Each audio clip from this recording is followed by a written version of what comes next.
Upoznajte gospodina Obećanovića. On zastupa operatore i sklapa najviše ugovora na daljinu. Njegove ponude su najbolje.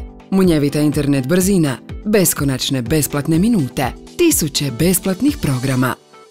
On svoje usluge nudi na internetu i djeluje obećavajuće. Također s njim možete sklopiti ugovor i preko telefona. Sklopili ste takav ugovor? Primili ste potvrdu s opisom i cijenom usluge, ali usluga nije u skladu s ponudom ili su uvjeti različiti od obećanih? Ne brinite, moguće je raskinuti takav ugovor bez posljedica i penala. Operator vam je obavezan poslati obavijest na trajnom mediju o usluzi koja je dogovorena. Na takvu obavijest morate dati potvrdu i tek tada je ugovor sklopljen.